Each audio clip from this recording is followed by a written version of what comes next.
energy. I need your energy. This world is killing me. Light it up. If you feeling me, feel, light it up. If you feeling me, feel, light it up. If you feeling me, feel, light it up. If you feeling me, feel, I need your energy. High life, high tide, don't drown. Big breath, take steps, stay cool. When I'm down, that vibe, that's right. On top, that high, I fly, skydive, high five, we won't die. See hope, see drive, see why. And my eyes, win big, win life. Take off, bye-bye, no slip. Black ice, they shoot, lit fly. Don't stop, must try. Energy, that's why I'm doing the most. In the middle of the road, I'm running the globe. I'm fighting for those that give everything to get back what they owe. So close, don't fold. Live bright, live bold. Kick back, get goals. Light it up for yours. I need your energy. I need your energy. This world is killing me. Light it up. If you feeling me, feel, light it up. If you feeling me, feel, light it up. If you feeling me, feel, light it up. If you feeling me, feel, I need your energy. This what they want, this what they need, this what we on. Took it worldwide and brought it back home, turn it on. Energy. Never been scared, always prepared, taking you there. You need to be here, hands in the air, yeah. Energy. Flossed up, fly like a salsa, live in the moment. Get it, own it. Live it, breathe it, zone it. No time to waste, no time to slow down when we out on the chase. Don't be pumping your brakes, when you come from nothing, you do what it takes. Dodging these gunshots, man, still gotta stay focused. Ain't no sleep, stay awoken, gotta keep your eyes open. When all of my energy gone, don't leave me out on my own. Don't leave me all on my own. Light it up, light it up, light it up, light it up. I need your energy. I need your energy. This world is killing me. Light it up. If you feeling me, feel, light it up. If you feeling me, feel, light it up. If you feeling me, feel, light it up. If you feeling me, feel, I need your energy.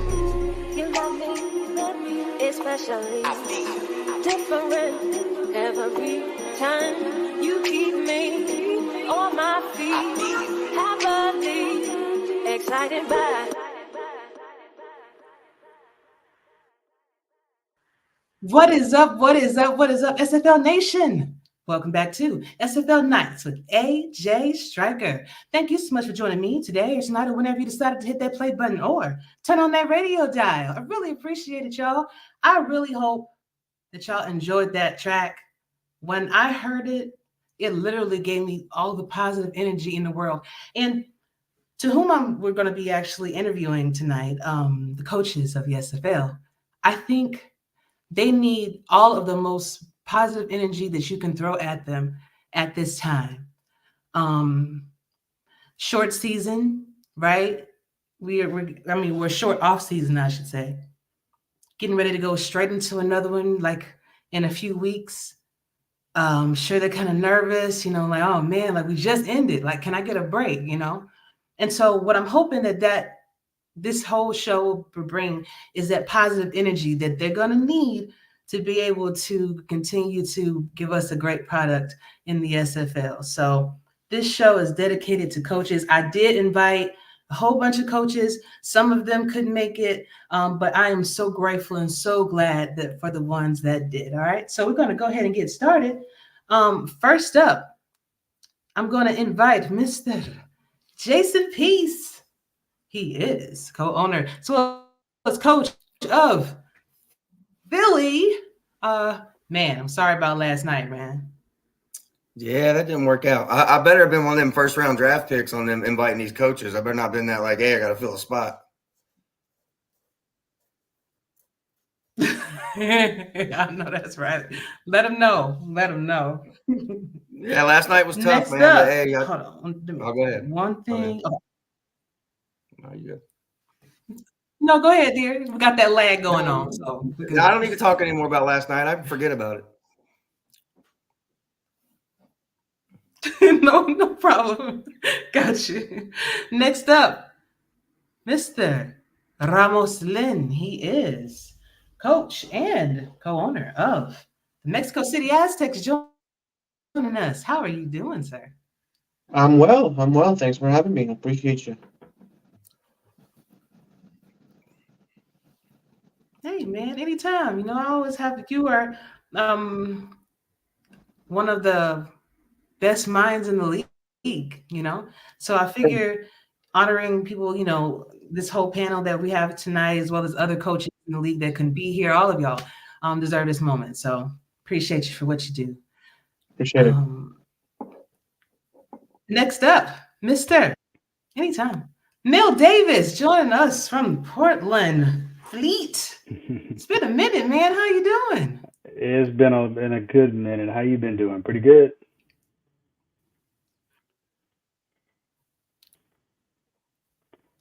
Been great. Everything's been Good, great on my man. side. Yeah.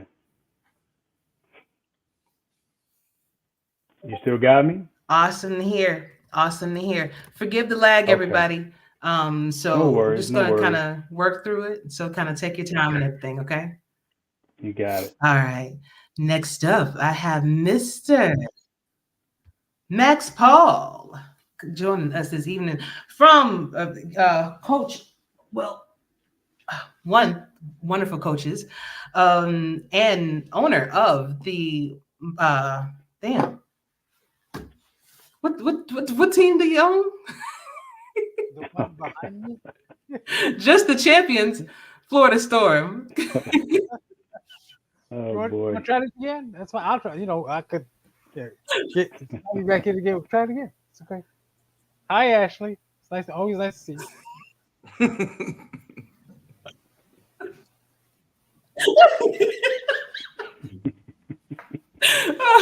That's a hell of a way. That's a hell Oh of an boy. introduction. I'm sorry about that, man. I'm sorry about that. I was kind of. I uh, love you. Last but not least, we have head coach Chad Stinton from the Queen City Corsairs. How you doing?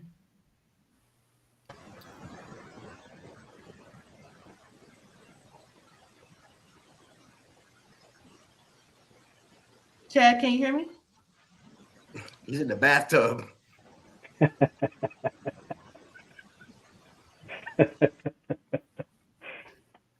We're playing with the rubber ducky, man. Come on.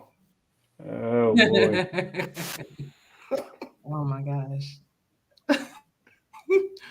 No worries. We're gonna let him get that sorted out. It's all good. It's all good. I'm gonna go ahead. When you Chad, let me know when you're ready. We're gonna go around to everybody first, okay? So let's go ahead and get started with everything. Um, 1 second.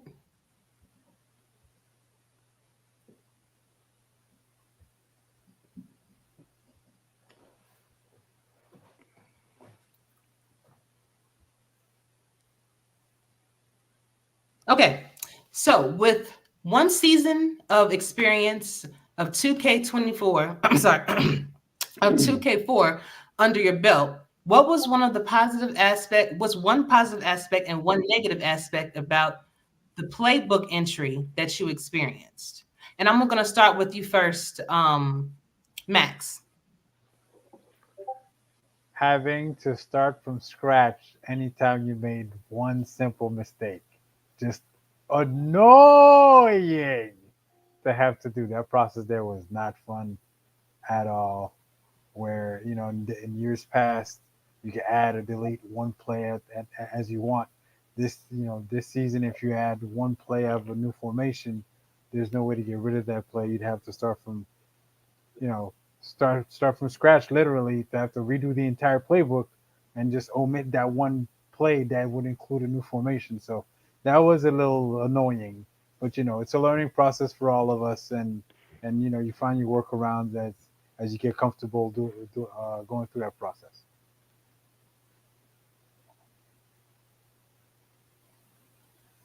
Okay. What about you, Ramos? I will say probably just learning which playbook is the one that you would like to use. It took us like half of the season. I mean, it was a pretty rough start for us. Um, so just having to learn that and having to recalibrate what we've been learning for like 10 years was challenging for sure. And so that I will say that was the most challenging part. That was the toughest part. But we gotta make changes. We gotta reinvent ourselves, and I think it's overall. I mean, once you learn it, it's gonna be just become natural. Gotcha. Mel, tell me about it. Well, from my side of the fence, and I agree with the other two gentlemen, other coaches, and their concepts as well. Probably the negative for me was not being able to remove a formation from your playbook like you could in our other iteration. You could get a formation out of there, put a formation in, and as Max was saying, you put a formation in. I had versions 2.1, 2.2, 2.3, because like you said, you'd have to create another whole playbook if you didn't kind of watch that. And then you had to be careful about taking certain plays out. If you took too many running plays out at first, then you found yourself stuck with the quarterback sneak. I'm like, oh no. So you got to start the whole thing all over again. That was kind of a challenge, not really being able to create that true, I guess you could say, a true playbook from scratch was a challenge. You had to modify it, and as Ramos said, you had to pick playbooks you thought would fit what you were doing, and still get rid of the plays you didn't really want, and then have to accept formations you didn't want. So that was a challenge. On the positive side, though, I found that it was really neat that we had a lot more flexibility to create to some degree across all those different plays and playbooks, things that make what we were doing a little more unique and hopefully successful when we got to the field. And there was times it was, and there was times where obviously it wasn't. So it was good. It was a good change. It changed things up for us, I thought.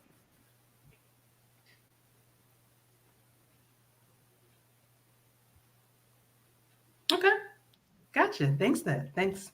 Jason, what about you? I think positive is just being able to look around at a bunch of different types of plays rather than just using the same APF plays over and over and over. And I think that was kind of the positive. The negative is pretty much what everybody else said, especially now since in the minors, we haven't been able to change formations at all. You picked a playbook and you ran those formations. You weren't allowed to add any or take any out at all. So, you ran with what you got. There's only so many plays you can find from those formations that you want to run when you take out all the stuff that nobody likes to run. The stuff that everyone knows it doesn't work. Then you got to go try to find to get to that 230, and get into that 230 when you can't add formations or anything is wait till y'all get onto that. That's fun.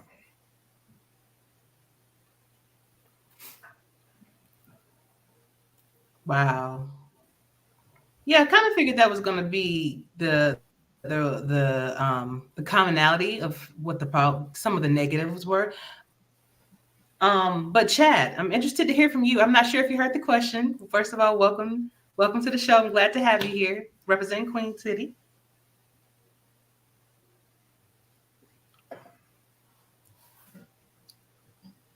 Can you hear me?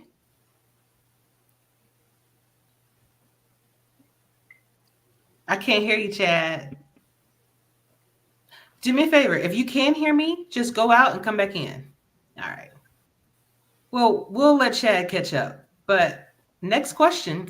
Since Cam released the new changes that will be occurring for season 21, I want to know from you, which one of those changes stuck out to you the most? And I'm going to start with you first, Jason, on this one.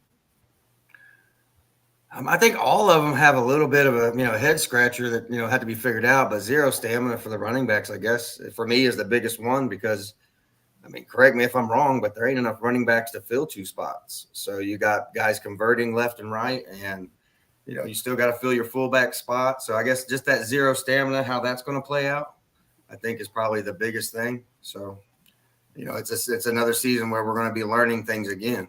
So it's a whole new ball game.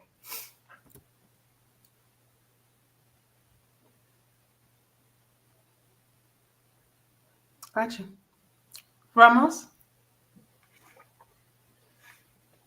I'll go back to the playbooks. The inability to add new plays and or remove stuff, and I think that's gonna be just add a different you know thing to the game planning of every coach.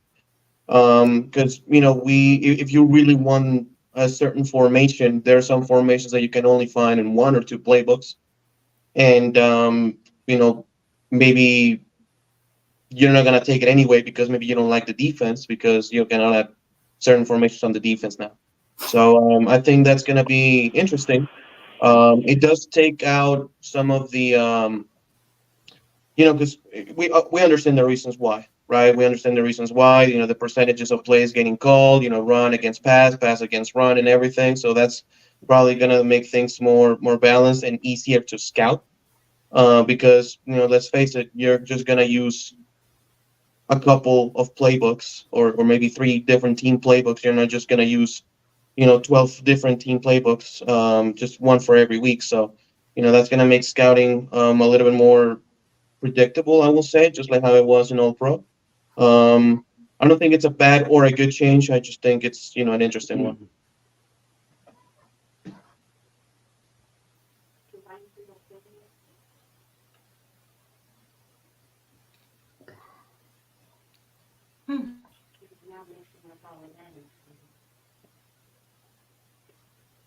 Uh-oh. Mel, what about you? Well, I'm a concur with both the other coaches. To me, the playbook is the creativity associated with making your playbook. I think is what makes being a coach exciting.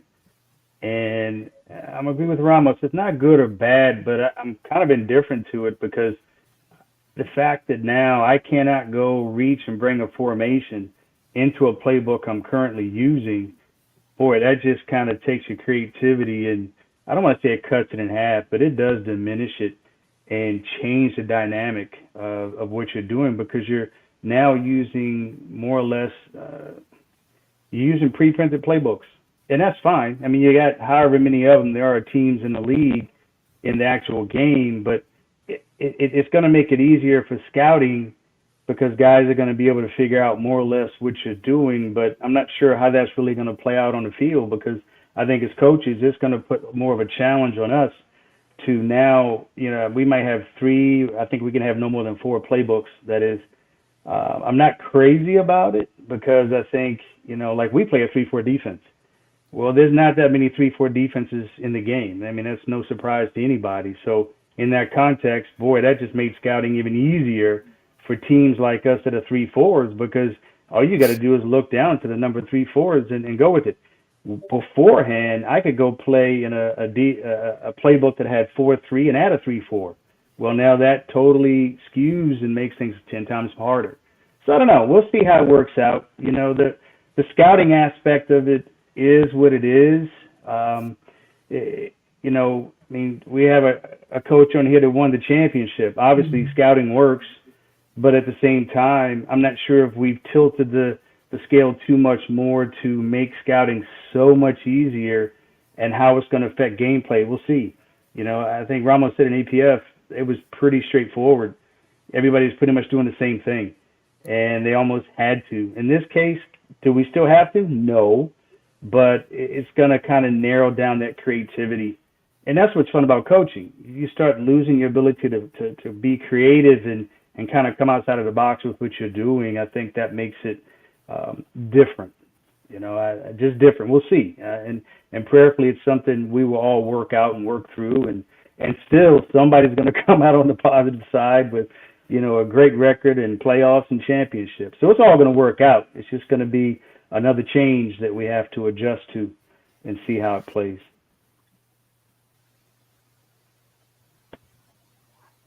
Indeed. What about you, Mighty? The zero stamina thing, it's we kind of saw or knew something was coming down the pike to neuter the effective of running backs, especially since in this inaugural season, how dominant running backs were. So that's not very, it's not too surprising because we knew something was coming. We didn't know it'd be this drastic for all the ball carriers. It's going to be interesting to see how it plays out and what teams do to kind of mitigate that factor coming in. But definitely the fact that there's they put a kibosh on adding formation from other teams, both offensively and defensively. Um, it kind of neuters certain coaches' abilities to fully flesh out talent to make sure that everyone that's a paying customer has an ability to be on the field, because then that shrinks the number of options playbook wise you're able to utilize to make sure that all said players have an opportunity to see themselves on the field and hear their names called, both offensively and defensively. Heck, we ran into that issue last season. One of our players, trying to get him on the field so he not only is playing, especially he's actually playing meaningful downs. Well, at what point is meaningful downs hurting the team because he's not up to snuff ability wise, right? So having the proper formations to in the playbook to be able to utilize the skill set and not putting the team in a detrimental position, was a little more feasible last season. This upcoming season, it won't be as such. So it's just another challenge for us coaches to have to deal with. So it'll be interesting to see how it plays out.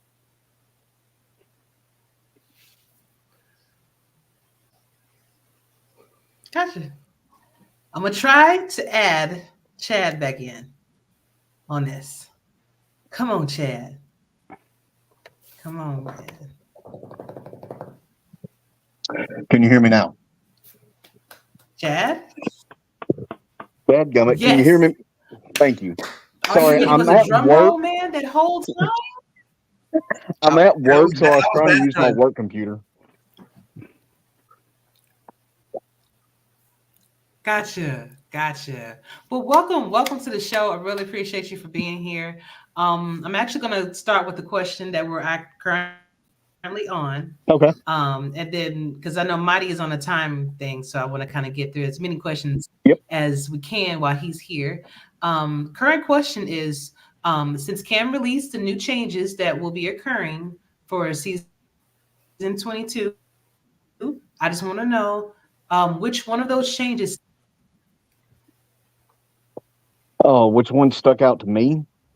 Oh, probably the whole not being Yes. able to add formations to a playbook. Probably more than anything, because to me, like some of the other coaches have said, it kind of takes away that creativity level as being a coach, because sooner or later you're going to be able to narrow down what each team is running, either defensive or offensive wise. So it just kind of makes it a lot easier for scouting than what we had this past season.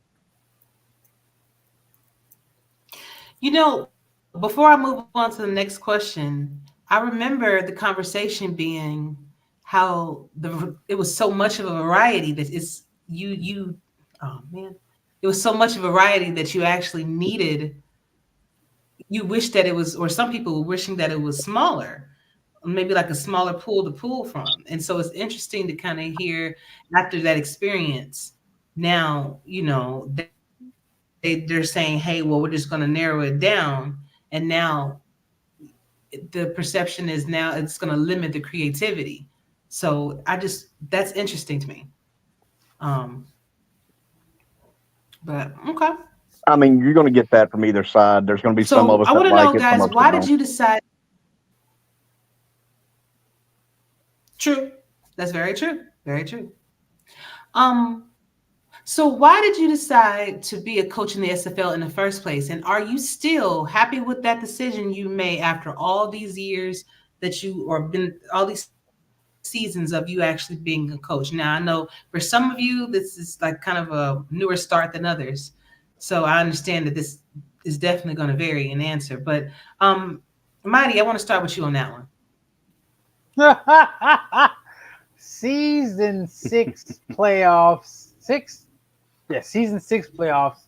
Watching Baltimore and Queen City play, and there's a play on the goal line. Ramos knows this play because I've said this story more than once, right? Where Queen City got the ball, I think, on around the 8-yard line, and they called a shotgun play, and the quarterback had an hour and a half. I think he had time for a bathroom break. He took a lunch break, took a nap on the field. Like it was, and he had all day. And I told TJ, you can't be affiliated with me and have that kind of performance from a defensive line. And TJ's like, oh, you think you could do better? I'm like, yeah, I know I can. So in season 7, I became the defensive coordinator for the Baltimore Crabs, and it was all she wrote.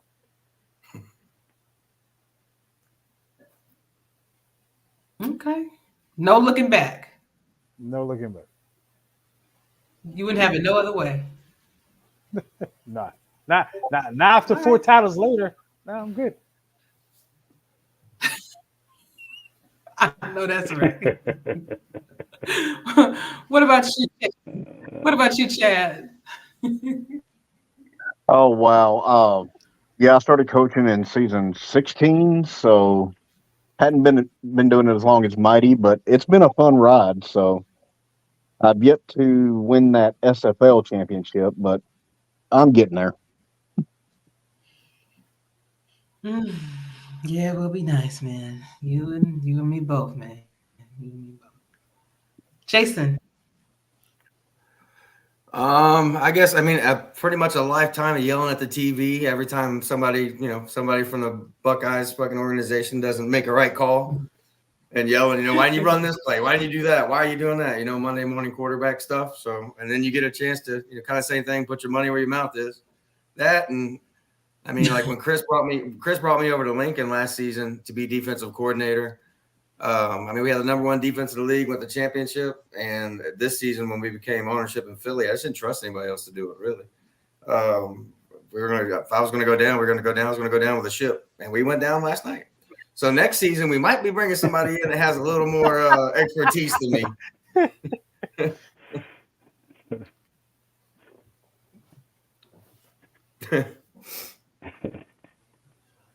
Hey, man, you tried, bro. That's all that matters.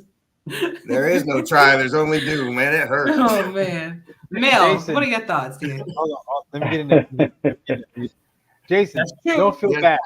The first game I coached as a defensive coordinator, I thought I was hot. I thought the hottest thing on the block, and Louisville dropped 41 on me. So don't feel bad. Trust me, we all been there. Yeah, man, it hurt. It hurt bad. Yeah, it's a process. When I joined the league, I came in season 15, I think it was, tail end of 14.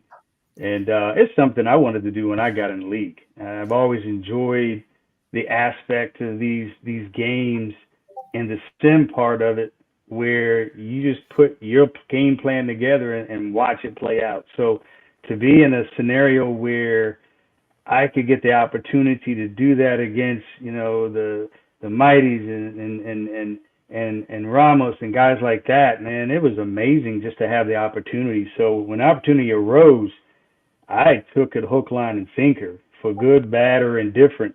There's been a lot of indifferent. There's been probably a good amount of bad. You learn as you go, and there's been some good too. There's been some moments and some excitement that go along with it. So it's something I wanted to do from the very beginning, and I'm happy with it. I enjoy it.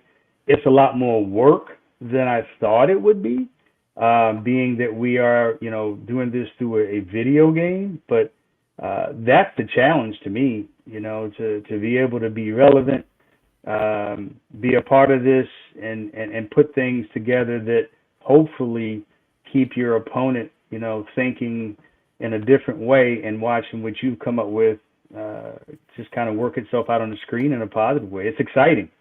It's got its ups. Lord knows it's got its downs, but it's been worth every minute of it.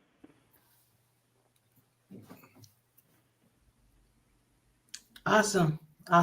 Lastly, Ramos. Yeah, I've been coaching in this league for almost a third of my life. It's been almost a decade. And it has just become like, well, not almost, but it has become just a part of my life over the last 10 years, ever since I became legally an adult, even before that. I mean, I've been coaching since I was 17. I'm 26 now. So yeah, I mean, I love it, and it doesn't get any easier every year. You know, you will think that after so many years it will get easier and stuff, and we just had a 3-9 season, so go figure. Um, yeah, no, but I love it. I love it. The ups and downs. You know, the guys in the locker room. Now, you know, with Mike helping me in the coaching and the general manager duties, it's just a different experience every year, and I love it.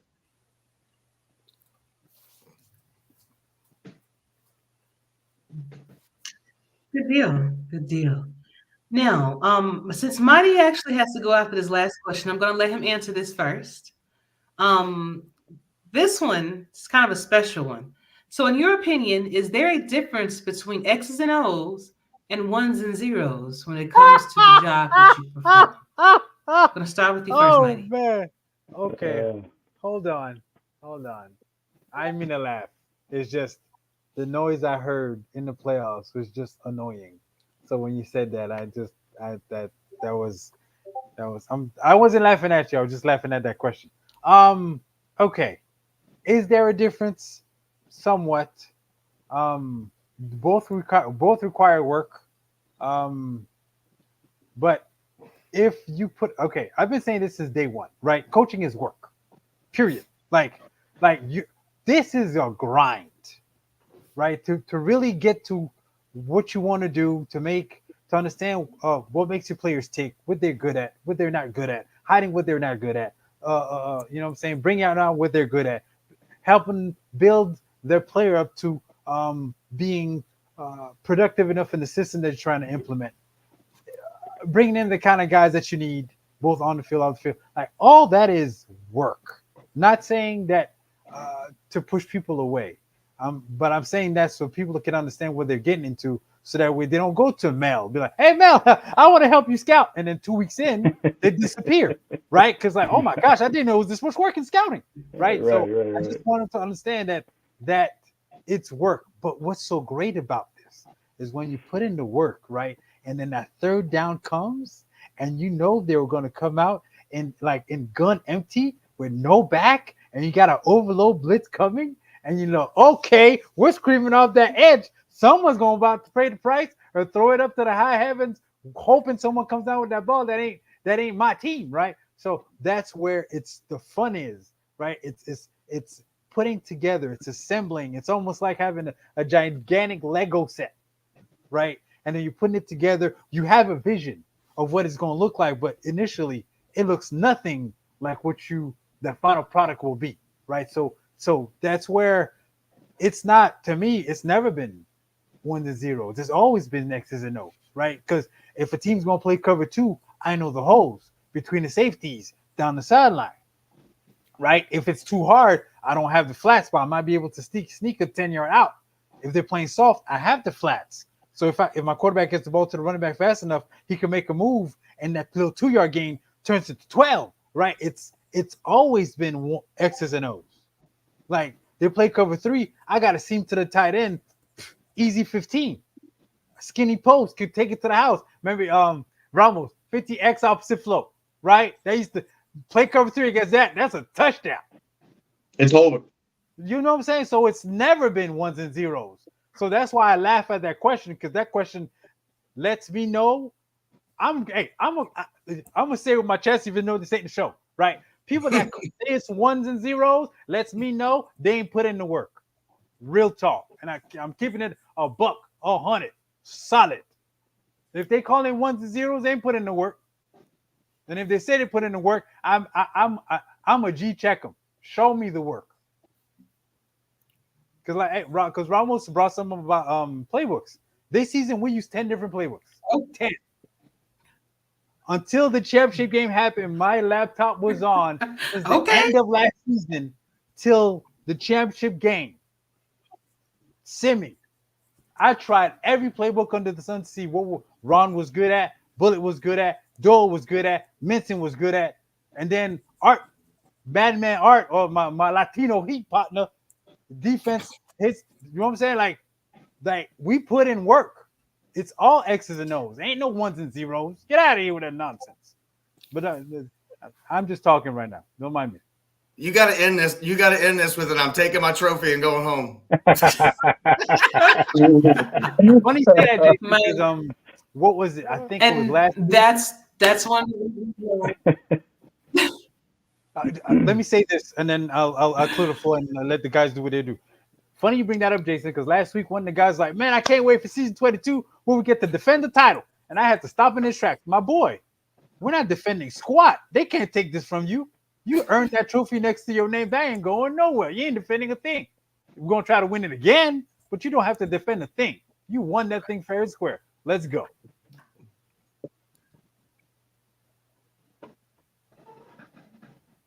I like it. I like it. Well, Mighty, it's always a pleasure having you on, brother. I know that you got to go, and again, I wish I could hang come back around. whenever you have the time. I'd love to, talk to you and pick your brain about a whole lot of things. I wish I could hang around. I got my kicking brother from another mother that I haven't spoken to in a minute and a half. I got to make sure he's all right. And Mel, first time talking to you, brother. It's nice. You know what I'm saying, chopping it up. Jason, I got to catch up with you. We have not spoken, but I got to catch up with you and Chad. You've been around. I'll talk to you later, brother. Y'all have a good night. AJ, you know we love you. Keep doing what you're doing. Take it easy, brother. Take it easy. See you, man. Love you too, Have a brother. good one. I'll see you soon.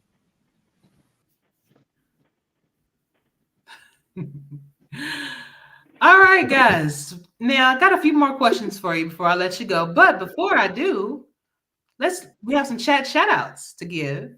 Mr. Justin Reside was the first person to say something in the chat. Queen City in the house. Coach CB acknowledging Mr. Peace is in the building. And of course, Jason saying what's up. Neil Rivers, what is going on? Thank you for being here. Really appreciate all of y'all for dropping in, as well as Skinny. I was good seeing you, dear. All right, so gentlemen, and it's funny because as I was preparing these questions for you guys already, but I wanted to confirm that with you guys because I have my own thoughts and opinions about things, but I like for everybody else to be able to express theirs freely. So what are your thoughts on having a 27-man roster now? And I'm going to start with you first, Ramos, on this. I think it's good. I think it's good for the league. I think it's good overall, especially Mel, with the rules being implemented. No, I'm still here. He's still here. No, did you ever answer that question, dear? I think I skipped you, didn't I? Which question we referencing now? The last one you had talked about is when you gave to Mighty, and then Ramos was talking about the 27-man roster. So I don't know any other question that you had posed to me just yet. Got it. So okay, got it. So that was my bad. I kind of jumped ahead. So Mel, I'm going to ask you the same question that I asked Mighty, and I'm going to ask everybody else. Okay. This particular question. So, in your opinion, what is the difference? I mean, is there a difference between X's and O's and ones and zeros? My bad, y'all. I jumped the gun. It's okay. Well, clarification, right? Ones and zeros, and forgive my ignorance if I'm not on point with your question, but ones and zeros, we're talking about AI, correct?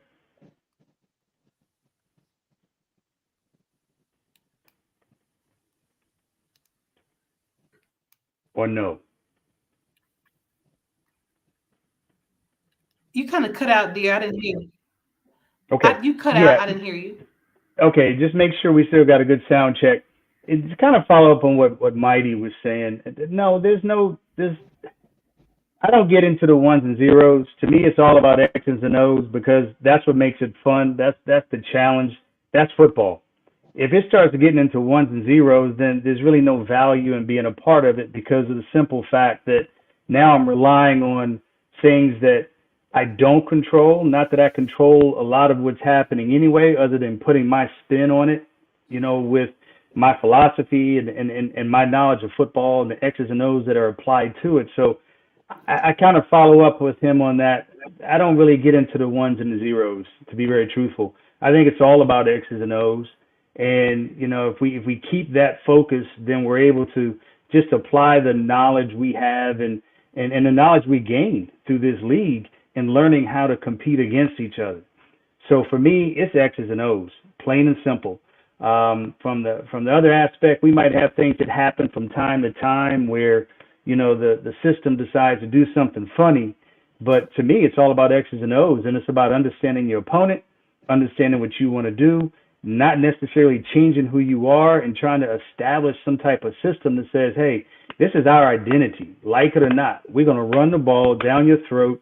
We can pass if we need to, or flip side, we're going to throw all over you. And, you know, we might throw some run plays into that scenario. So I'm always thinking offensive minded. I leave the defense up to my man Zeke. He's our defensive coordinator. So from the offensive side, that to me, it's all X's and O's. It really, really is.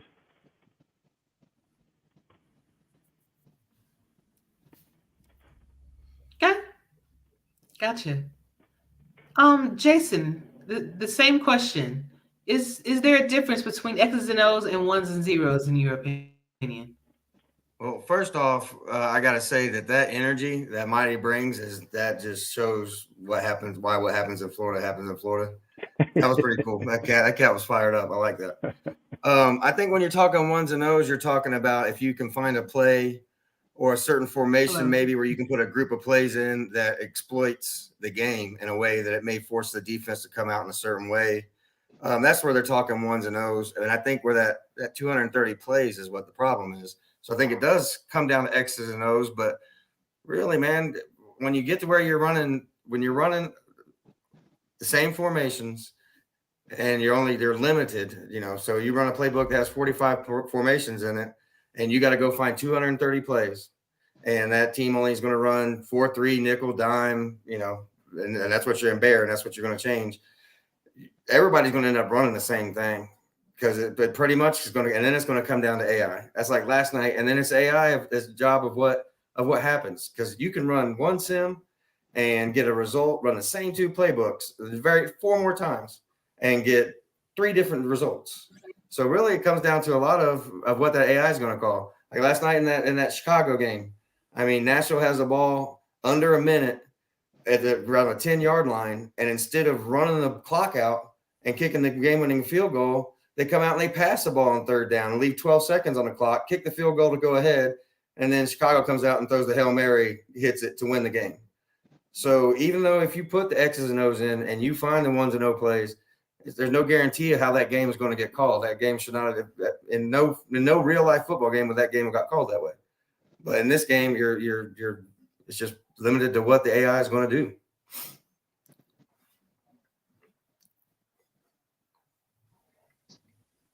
Okay. What about you, Chad?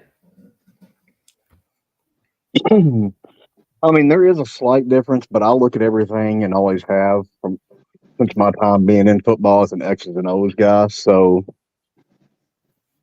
going off the 1 and 0, it's just, I don't know.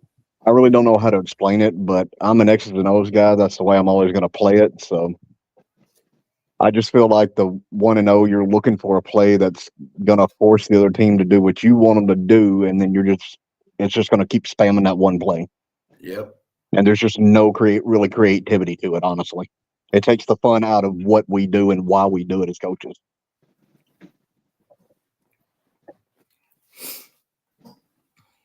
All right. I got it. And Ramos. Yeah, I agree. I mean, I think it happens just in real football in general. I mean, you know, when a coach calls a play or a series of plays, there's no telling if the players are going to execute it to the best of their abilities. You know, you may run in practice the same play, you know, 100 times, and then when it comes down to the game, maybe the receiver drops the ball. Maybe the right tackle gets beat at the line and the quarterback gets set, right? Maybe the linebacker slips and misses a tackle. So, you know, it just happens in real life. You know, you coach, you put in the time, as Mighty said, you put in the time, You do everything that you can. You spend hours upon hours, testing different things, calling a game. There's a difference between calling plays and calling a game. And you set up a playbook to call a game. You have, okay, and first down, second downs, this is what I'm seeing. We're gonna have this amount of plays being called for the bulk of the time, right? We're gonna have these runs, these passes. When it comes down to third and shorts, these are the plays that we're gonna call. Thirds and mediums, these are the plays. Third and longs, these are the plays, right? And this is what happens in real coaching in real life, right? And there's really no telling if, because again, it's football. Anything can happen. You can run a play, it goes for a loss of 2 yards. You run the same play a quarter later, goes for an 80-yard touchdown. So that happens in real football in general. It happens in the SFL, and you got to credit coaches when they're winning, because they're not just winning by accident. They're not just like, oh, the CPU, the AI wanted them to win. No, I mean they are putting in the time, and you cannot take away that credit from them. I'm gonna jump on the back of that real quick, and that's a valid point that Ramos brought up, and other fellas too. But check, you think about it. A coach calls in a play. How many times do we watch NFL films? A play was called into a quarterback, and the quarterback didn't like it and changed the play. It was supposed to be a run. He decided to make a pass. The coach is like, "What are you doing?" And all of a sudden, the play goes electric, and it's a positive play. And you're like, "Oh my God, I can't believe you did that." So I kind of look at it from that angle. I know there's those little things that may come in from time to time, and the whole spamming thing. But truth be told, I kind of like sometimes that scenario that may come about when I needed a run and you went and called a pass, but you were successful with it. So how upset can I be? On the flip side of that, I needed a pass and you called a run. Yeah, I'm going to be upset because it wasn't successful. So it always kind of keeps you on your toes. There's that element of realism that actually happens in the SFL as it would in real football too. And again, that's not discounting times where we might see some AI interference, but again, I think the majority of it is that X and O aspect that keeps us all coming back, because the truth be told, despite our records and how well we do or don't do, we keep coming back. We don't let it go. We just can't say, "Oh, I'm done with this. I'm out of here." So that already tells me there's something there that's valid, enough of validity there to keep us coming back, to keep everybody around, and just have this desire that I want to be where Mighty is. I want to be where Baltimore is. I want to just kind of achieve that goal once and for all.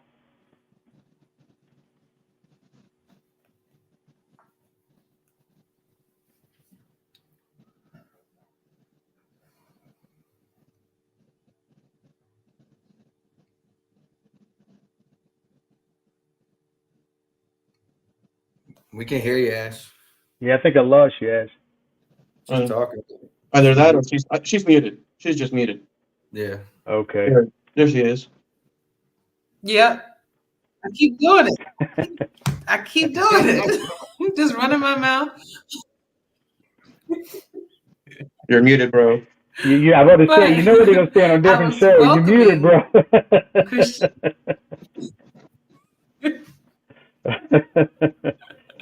Oh, man. Yes. What I was saying was welcome Christian Zaxalupi and Ernest McCray Jr. I'm sorry, Ernest McCray into the building this evening. Crazy. All right, so got a couple more questions for you guys. Now, make sure I pull up everything because this stuff gets a little. I don't have my +2 readers on, so y'all gonna have to deal with that for a second. I hear you. All right. I hear you.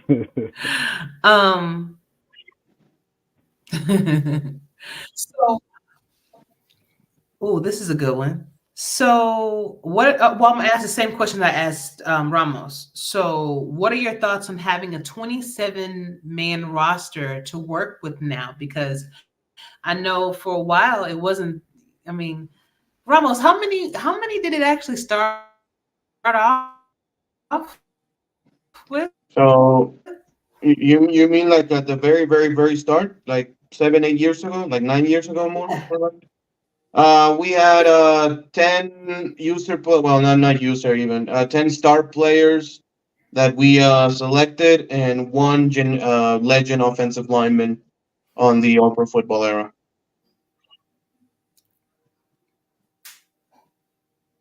So it was a total of 11 and players. so it's grown significantly. Right. And that's grown significantly. So my thought is like, what are your thoughts now from growing from like 11 all the way to 27? And you have to fill these positions, otherwise there are going to be penalties. Mm-hmm. I love it. Honestly, I love it. I think that it makes the game better. Jason, I can start with you. Oh, with him? Yeah. Oh, with me. You were talking to me, or just talking to you, Jason? Sorry, you're a bit delayed, so yeah, just playing. Ramos. Oh, I lost. There you go. All right, I'll go. He lost. I'll be quick anyway. As long as the bodies are there, to support it, I guess. It's a good thing. The teams, like the teams that can fill up their rosters already and don't have to sweat it. It's great for them. I guess if you're not there yet and you're trying to scrap and find that, seventh DB or sixth wide receiver to fill that spot, or somebody to convert to an offensive lineman to fill that spot, that's what would be nice, is if we had the linemen to fill these teams properly instead of having to move people around and stuff like that. But if the bodies are there and there's enough people signed up, you got to have a spot for them. If that requires going to 27, that requires going to 27. If only half the league gets to 27 and half the league gets free rookies and half the league doesn't, then, I don't know. Maybe take another look at that number.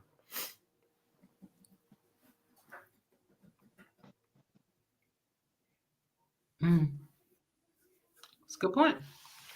Chad, what are your thoughts? I like having the 27 players, but like he just said, it would be nice to have more linemen in the game, because I think there's one offensive lineman in the minors right now that I've noticed. So, there are teams that are still kind of scrapping to get to that 27. So we'll see how many of them are able to fill it by the time the roster lock comes around.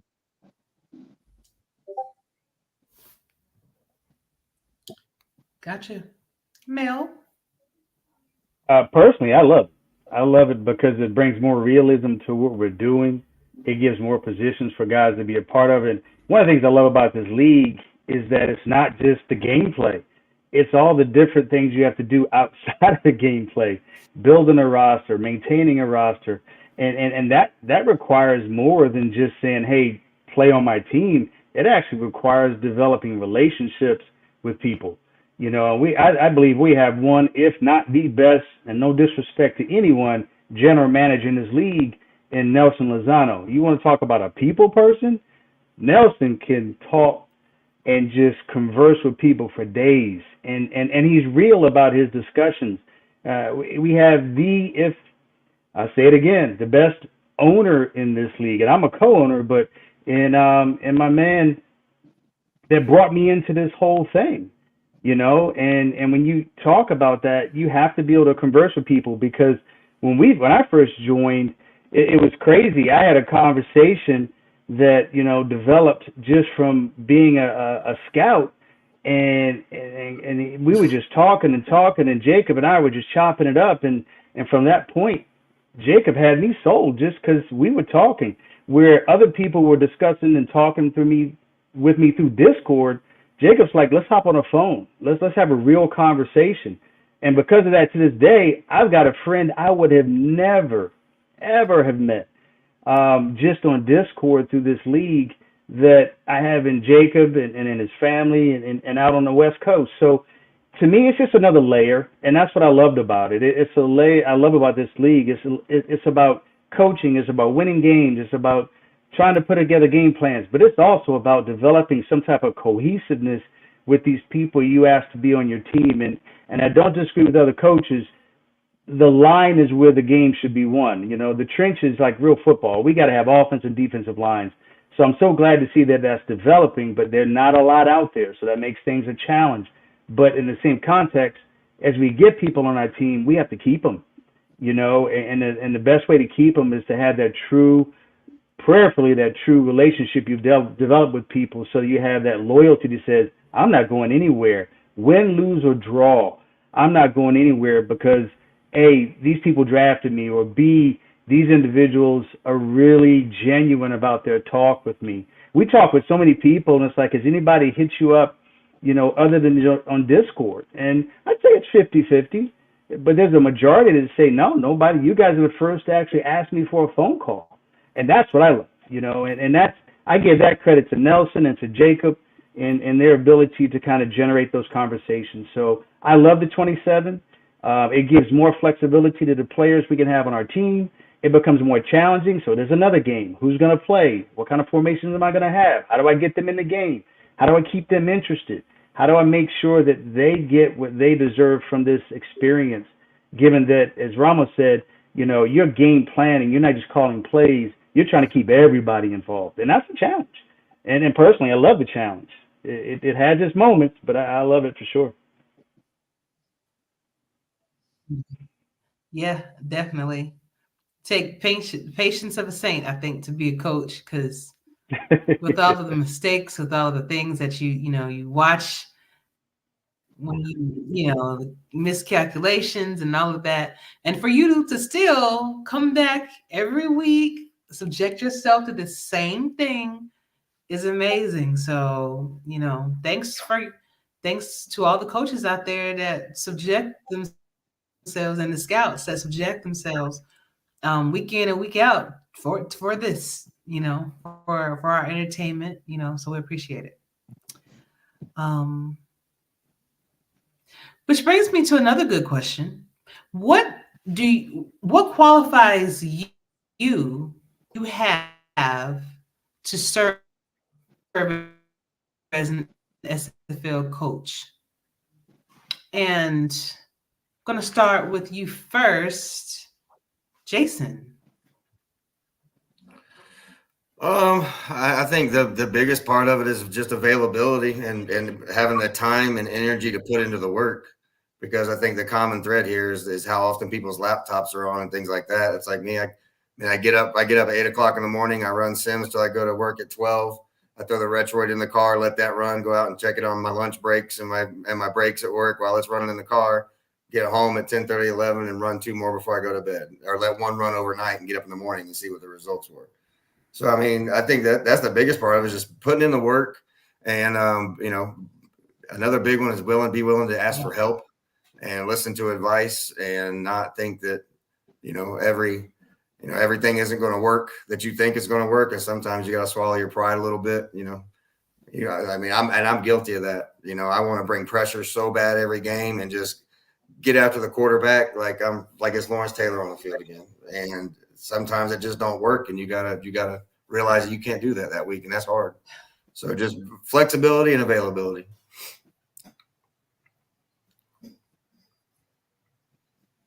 Got it. Chad, what about you? I'm going to have to go with what Jason said. It's a lot of flexibility and availability. I mean, I probably, being a coach in the SFL, probably sleep 5 hours, from day to day. My wife will look at me and be like, "What are you doing?" Because I'll be on my phone doing something. I'm like, I'm talking to Alex, I'm talking to Tom, somebody like that. It's just a constant thing for me. But it's more just my availability. I mean, I've got 3 different computers that are constantly running Sims. I got my Retroid. It's just constant. That's all it is. If I'm not doing work at work, I'm doing SFL stuff from day and night. So. Wow. That's dedication, man. I'm telling you, it's not an easy thing. Ramos.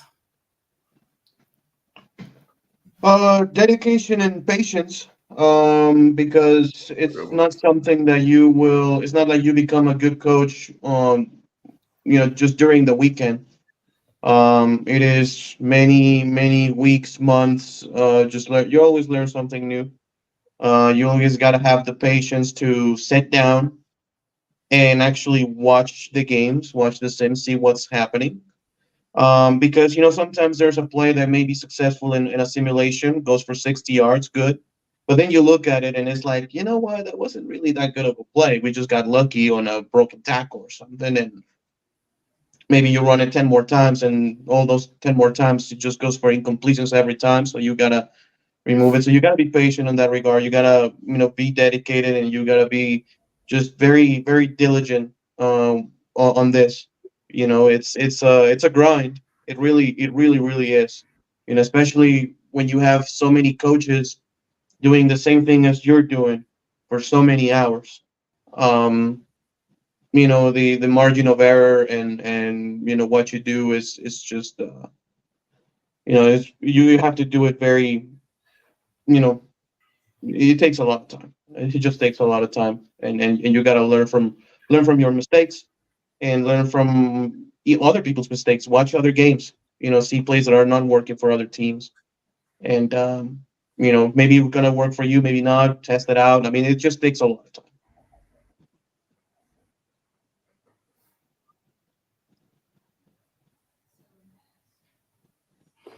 Gotcha. Gotcha. Mel? To back up the other coaches, flexibility, availability, dedication, patience, and to add to that list, passion, determination, and grit. That you just want to stay with this, not for me, right? If I want it for me, I can go play another video game that we all know called Madden and just have a ball and do what I want to do because it's about me. For me, it's about those guys in the locker room, right? Because if I don't do what needs to be done, and as other coaches have explained, make myself available and flexible and patient and dedicated to every little nuance of what needs to happen from week to week, then what happens on game day? They see a bunch of garbage, and that doesn't bring any continuity or unity to our locker room. So, for me, it's just the passion, and in addition to what the guy said, and the dedication and the grit to stick with it. Although there's times you just want to go throw your hat to the other side of the room and be like, I can't believe this just happened, and you feel so bad, not for yourself, but for those guys that were watching, and those ladies that were watching, for that team that is like, hey, what do we? Oh man, this was horrible this week, or wow, this was really amazing. So to me, to watch the culmination of all that these coaches and I have shared, to culminate to just a W, oh my Lord, that's heaven, And again, it's not about me. It's not about my defensive coach Zeke. It's not about us as a team or our staff. It's about what can we do to show everybody else that doesn't see the behind the scenes of all the work we're putting in. Because if it goes well, hey, you feel good. If it goes bad, well, you got some explaining to do, and that makes it really, really challenging, because it is about all those other folks in that locker room that are waiting to see what you put together to help them shine, because that's really what this is about. You want to win, as my man said, you play to win the game. However, you have to put it together in a way that hopefully really, really exemplifies those other people that are in this with you. Because if you don't have players in that locker room, you're a coach doing this all by yourself, and like I said, you might as well go play Madden, where you can do what you want, when you want, and how you want.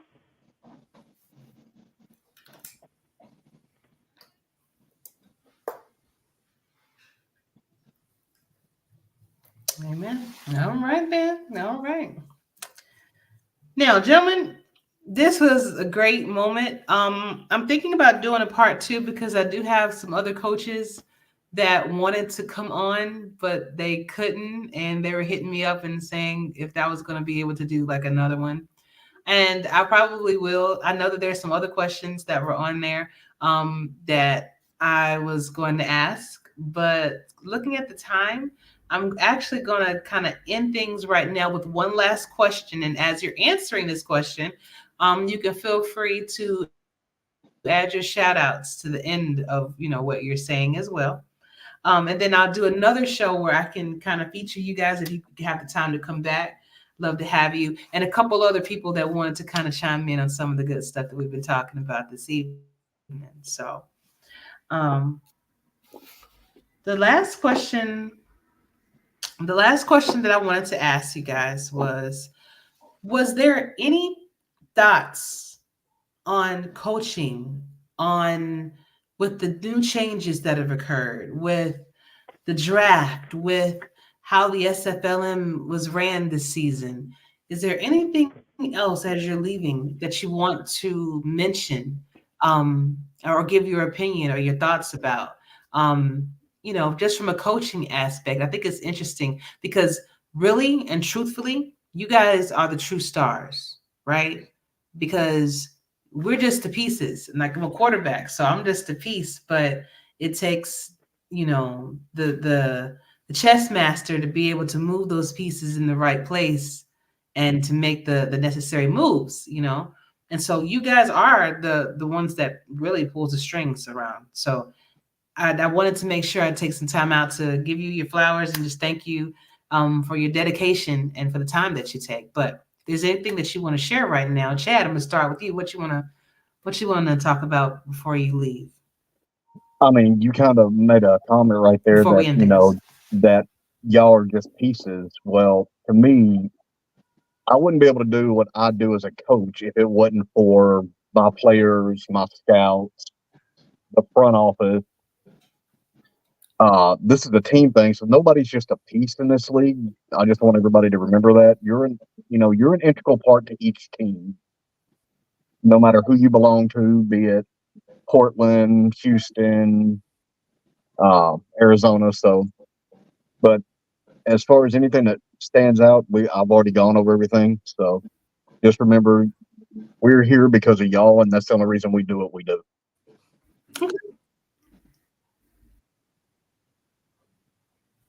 Awesome. Thank you. I appreciate your time, Chad. I can't wait to have you back on soon, dear. Anytime, Ashley, anytime. Have a good night, dear.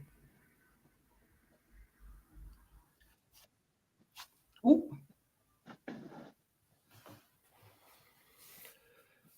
What did you say, dear? I didn't say anything, Ashley. Oh, okay. I Gotcha. didn't say no. All right, Jason.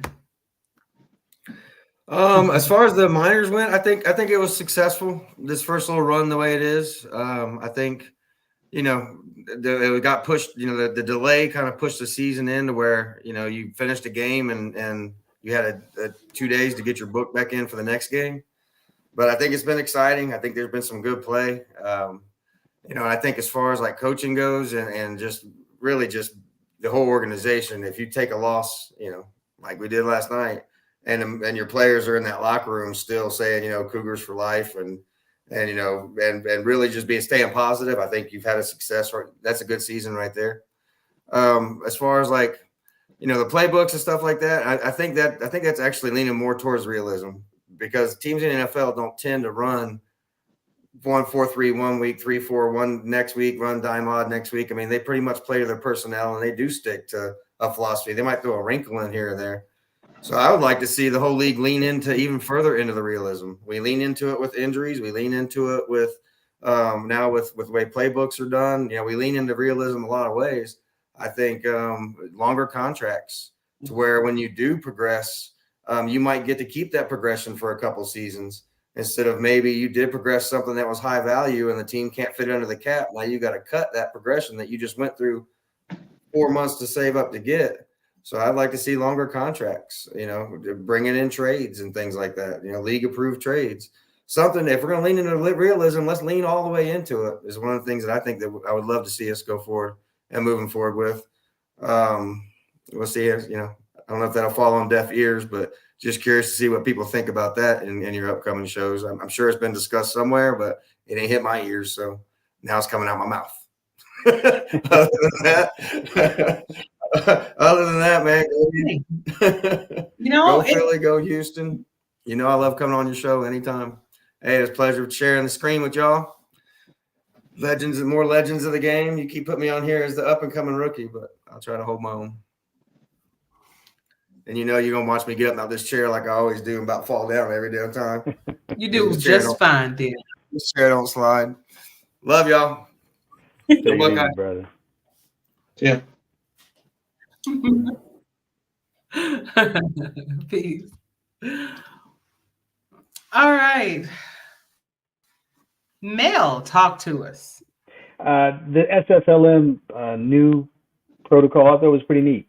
I think it's all about the individuals that are in SFLM to get down to business and see who's who, what's what, grow, develop, and see their players on the field. I think it's great for them. I think it's great for the coaches to see the opportunities where these players are in different situations. And I don't want to call it a condensed season, but I guess it kind of is in a way because it's kind of that round robin. Let's go and let's get it done. Who's going to win? I think it's great for the coaches in SFLM. It gives them an opportunity to put what they're going to put on the paper and see it happen quickly. I think it's great for us in SFL because we get back to another season. Nobody wants to sit too long waiting to get back out there another shot at it. And even though the grind is in front of us, we enjoy that grind. So I think that's been great.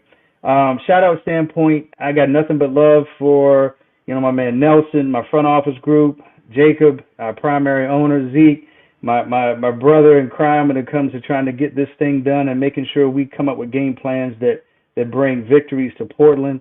And most importantly, shout out to every last individual in that Portland locker room that is sticking with us and walking the walk as we continue to push forward to achieve our goal. Right now, our goal is a championship, make no mistake.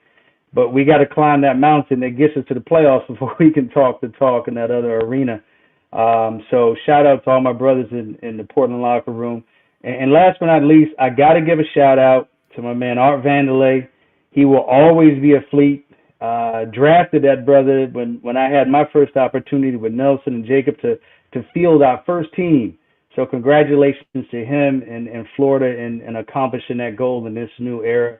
He deserves every minute of it. He puts a lot of time into what he's doing. We still talk back and forth and much love for him, man. Much love. So y'all be good. Stay cool. Ramos, man, heads up, brother. You the man. So I'm not even worried. I'm actually scared about what you're going to come up with this next season. So I got to go do some simming right now to get ready for you. But all that being said, man, y'all be blessed. Stay safe. Ashley, appreciate the opportunity to get back with you and looking for the next opportunity, okay? All right, you too, man. All right, y'all take it easy. You too. All right. Anytime, man. I'm telling you. See you, man. You know you don't have it. to. You don't have to wait for an invite. Just let me know when you're ready. You know it. We go. Right. And Ramos. Well, I've enjoyed it. I think it's been just like with anything, it's been a process. Just with how it was with the SFL Major League. I've enjoyed watching it. I'm gonna be completely honest. I haven't watched all of it or even most of it. I've seen some of it, but what I've seen, what I've been able to catch, I've enjoyed. I think we have a great group of upcoming draftees that are very excited to be in the league. And I think the SFL is giving them these opportunities to jump into an SFL team and be impactful from the very start. Even if you're in third stringer or fourth stringer, I think you see with zero stamina running backs, even if you come in as a running back too, you will have a chance to make some plays and you will have a chance to shine. So I've enjoyed it. Shout outs goes to it, every single person in the Simulation Football League that make this thing go, whether you're Commissioner Cameron Irvine, whether you're one of the owners or you're one of the SFLM players trying to get into an SFL Major League team. Enjoy your time in the SFLM. And once you get drafted by an SFL team, just make the most of your opportunity. It really doesn't matter where you go because the SFL has 100% of teams in the SFL fight hard to get every single win every week. So it really doesn't matter where you go. The culture in every locker room, I think, is spectacular. So with that said, that's about it. Go Aztecs, and remember to always choose happy, as my friend Matt Wilson will say, right here. Always have it with me. And thank you, Ashley. Thanks for having me.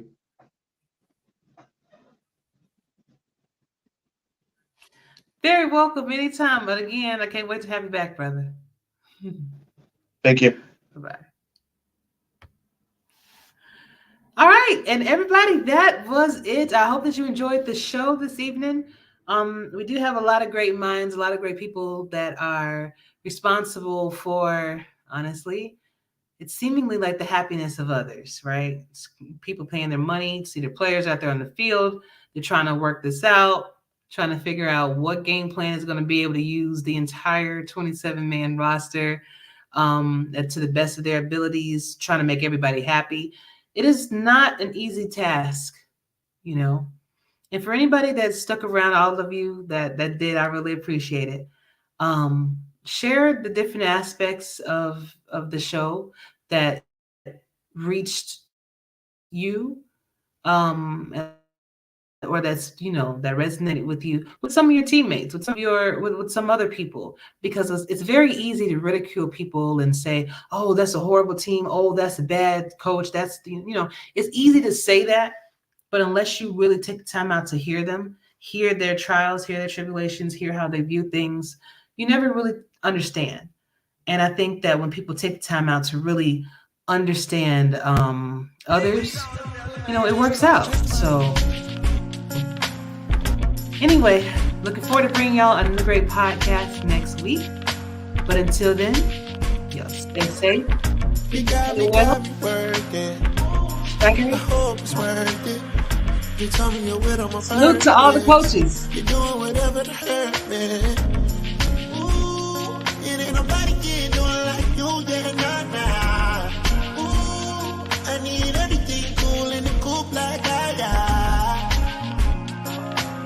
Merry go round like a circus. I wanna buy a new bird. She wanna pop a new bird. Eliante on my body, diamonds hitting. It's hard to catch a vibe or go outside without you tripping. Got trying to lie me, I can't ride without my pistol. I bought my Kelly crocodile, but not no lizard. Bringing up the past, the shit I done done before. Your feet all in the sand, I flew her to Cabo. Her friend got a little Benz, she wanted the Range Rover. I'm watching on your gram, you're giving them angles. I'm paying for it. You ain't never gotta stress about no landlord. You ain't never gotta ask me what you plan for. Private jet, we putting stamps all on your passport. I got plans for it, leave your man for it. You got me working. I hope it's worth it. You tell me you're with on my purpose. You're doing whatever to hurt me. Ooh, it ain't nobody can do it like you, yeah, nah. Ooh, I need everything cool in the coupe like I got. Merry go round like a circus. I wanna buy a new bird. She wanna pop a new bird. You know you want me, so why you be playing for? The message ain't delivered, so what you delaying for? You think I'm up when I run, I'm in the studio. It's petty telling your friends all the info. Now you're hardcore, go run by you a mean code. All your friends got on Chanel, only cargo. I go narco, whacking in the scene clothes. It's a double R hearse, little mama, you seeing ghosts. I know you're tight with me, you know the type of I am. I shoot it spikily. I don't give a damn what they saying, you better fight for me. Want me or you don't, tell the truth, don't be lying to me. Need you to be my peace, cause these streets get grimy. See you with another I be down. Man, I catch 'em up in traffic, cause my gun don't jam. You better pick up when you can.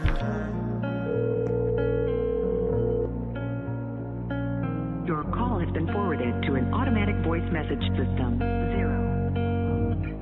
You got me working. I hope it's worth it. You tell me you're with on my purpose. You're doing whatever to hurt me. Ooh, it ain't nobody can do it like you, yeah, nah.